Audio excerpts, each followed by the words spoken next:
Everybody listening? I'm Tim. For those of you who don't know me, the best man.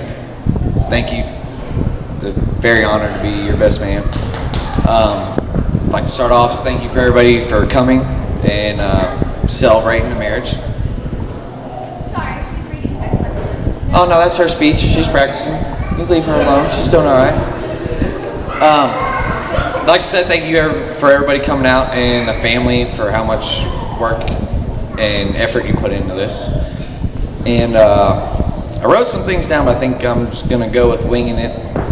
For those of you who know me, this was a terrible idea, but I'm gonna go with it anyways. And I guess I'll start with the day that him and I met.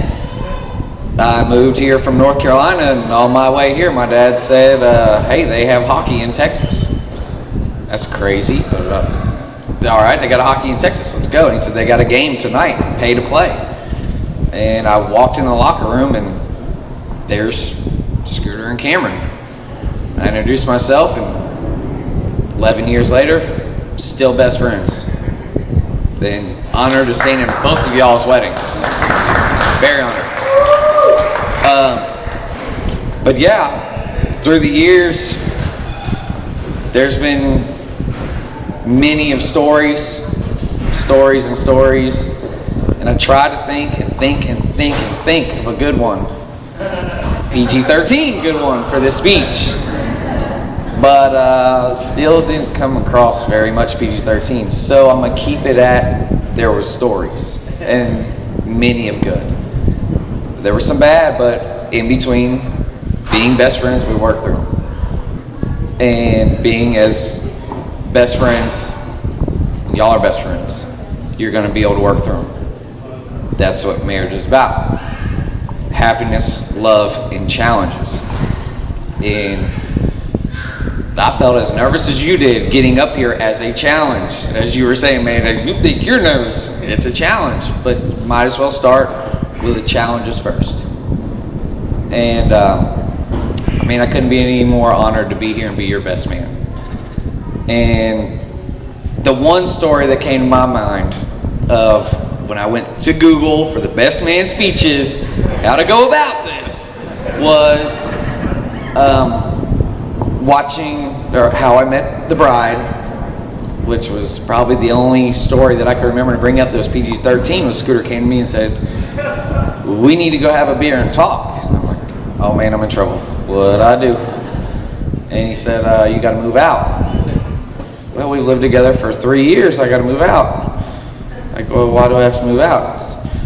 Well, me and Nikki are gonna have a baby. Like, okay, why do I need to move out? I'm down. I'm babysitter, let's go. But, and as things were said and things were done, was happy to move out and to see them be able to move in together and raise Cooper and do what they need to do as parents. And seeing more than 150 pictures a day on Facebook of Cooper, I couldn't think of any two better parents to raise that beautiful little girl. So I'm very happy that she is here and that everyone else is here to see y'all grow as a couple in marriage. And I'm gonna keep it simple and keep it classy. I'm very happy to be here, and I'm very happy for y'all. And cheers to y'all.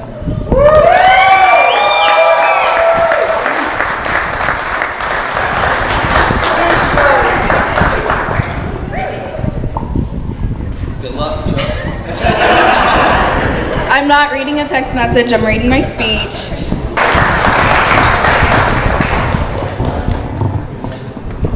Before we end the toast, Scooter and I talked about this, and there's one more thing that I wanted to add that I forgot. And yes, it is a quote that someone sent me. And I shared it with him last night after dinner. We were sitting down before we went to sleep, and I was talking to him. And I said, man, there's nothing better to explain of what y'all been going through with him changing jobs and being on the road. And I haven't got to know you as much as I'd like to, because I am always on the road. Past 8 days, I've been 4,500 miles traveling for work. And well, if it weren't for Andrew picking me up in Beaumont, I may had to fly to this location.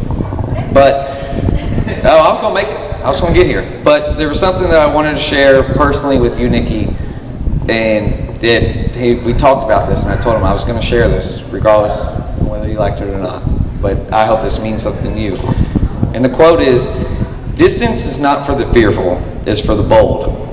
It is for those who are willing to spend a lot of time alone in exchange for a little time with the one they love.